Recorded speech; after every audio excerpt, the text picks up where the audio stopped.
Good morning, students. In my first part of this video, I have discussed about what is accountability. Welcome to my channel. Please do subscribe, and if any queries, please do comment. I would like to answer you all. Now I am going through my LLM syllabus. For today's topic, it will be accountability. In the part 1 of this video, I have explained the conception of accountability. Okay, now today I'm going to start with need for accountability. Now, why there is a need for judicial accountability? To avoid any disastrous situation in the democratic system, there is a necessity for the individual enjoying the democratic republic. We are all common people of a democratic country. Okay, we are all democratic citizens, right?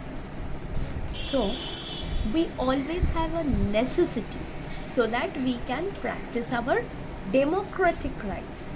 So when you are practicing democratic rights, none can exercise their power or authority in an arbitrary way. So when you are not able to use your power arbitrarily, you are obviously getting answerable to someone. So that is the need for judicial accountability, so that we can enjoy democratic republic or democratic rights. Okay, I hope this much is clear. Now there should be comprehensive accountability to include the judges, the bureaucrats, the others who are vested with this such power, not only politicians but also others. The judicial system looks after the administration of justice by the courts agency. Now, what is called courts agency? The people who are along with working with judiciary. Okay, so people who are judges, who are bureaucrats, who are having such prominent power or authority, all are answerable to the common people, because common people are the citizens of a democratic country. Okay, now next one, the discharge of the duties of the judges is revered, but there are many cases in which judges' decisions led to frustration in getting justice. Okay, first suppose judge, for example, judge Mr. X, he had passed a verdict, opined something that is harming me. Okay, so what will I do? I am not satisfied with his judgment or the verdict he has given. It is affecting my interest. So when a high court judge will pass that, what I'll do, I will go in the higher or the apex court, that is Supreme Court, for an appeal. That means anything what judges give, he is under the microscope of either the conception of review or under the conception of appeal. Okay, now when a person is getting frustrated by your decision, obviously people will tend to lose faith in the judiciary. So in protecting that faith, okay, accountability, conception of accountability is important. Sometimes to get justice, people tend to take it into their own hands. This is not a wanted situation. Therefore, judiciary accountability is done. Okay, now judicial accountability in India is also there. What is that? Judiciary body or judicial body should have independence, so that judge can act accordingly to his oath to be fearless and not hold emotions such as ill will, affection and favor in the court, and uphold the country's law, because judiciary is the interpreter of laws and legislature is making the law and executive people are protecting the law. Okay, uphold the country's law and the constitution. So whatever you do, you should abide by the constitution. Indian constitution has put in article 235 to have accountability as an aspect of independence. Through this article, High Court can have control over the subordinate judiciary to put forth their accountability. Okay, it is good to have independence, but it is not good to exercise your power in an arbitrary way. There are some ethics that a judge should follow. Certain ethics are a must for a judge to maintain.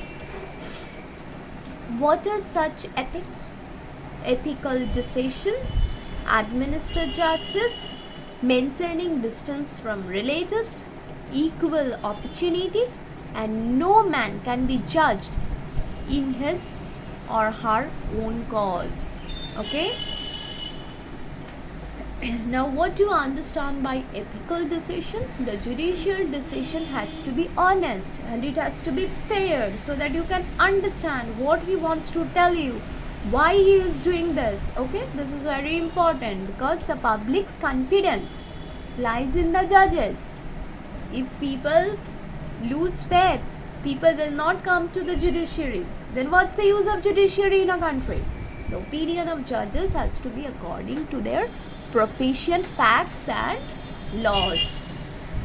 Now, another ethical code for a judge: to administer justice. The main motto of the judge should be not to fear anything while he will pronounce a verdict. If he fear someone, how will he give his opinion? So, he should be free of fear. The third one, maintaining distance from relatives. Now, why it is important? The judge needs to distance himself from the disputing parties and their lawyers during the trial conduct. It is often seen that a close connection with judges is utilized to win over a case, which is unethical. The people who, like me also, who we practice in courts and everything, there is some of the judges might be of my batchmate or my senior, or I would have old relationship with that person. So automatically judiciary that time tends to get corrupt. So therefore, being a judge, you should maintain a proper distance. And another ethics is equal opportunity. Both the parties disputing should be equally treated by the principles of law and equity. The judge should be above any bias on group, caste, section or division. There should be equal opportunities given to the parties during the trial. The judge should not be affected by anyone's personality. The judge cannot disregard the presence of law and equity in terms of fairness while discharging his duties. This also I have said in earlier point also. He should give his opinion in a fair and clear manner, right? So automatically he should also keep in mind that every person get the equal opportunity and equal remedy under the law and judiciary. Okay? No man can be judged in his or her cause. This principle of ethics applies to the case where the judge is convicted as a party and in cases that can have the judge's interest. Impartiality of the judges is one prime aspect. The Supreme Court manifests this. Okay? These codes, why these ethical codes is important? These codes help in moving a step forward towards the attainment of judicial accountability. A judge is also said to avoid too much socializing in terms. Just now I said you should maintain a distance. in terms that prohibits the judge from functioning independently, for being social, making the judge be influenced to a greater extent.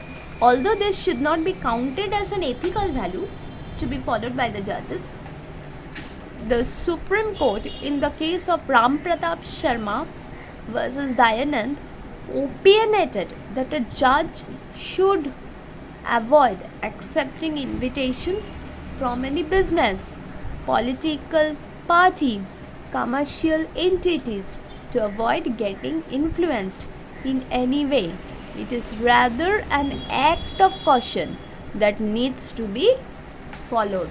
So these codes actually will help judiciary to attain the judicial accountability. Okay, for today I will keep it this part of the video. This will be the second part of the video. If you people didn't go to the first part of the video, you people can't write the answer. A direct question comes in LLM exams, that is, what is accountability, what discuss about judicial accountability. So you have to write all the three parts of the videos. Okay, this is my second part of the video. I will again upload the last and the third part of the video very soon. Thank you.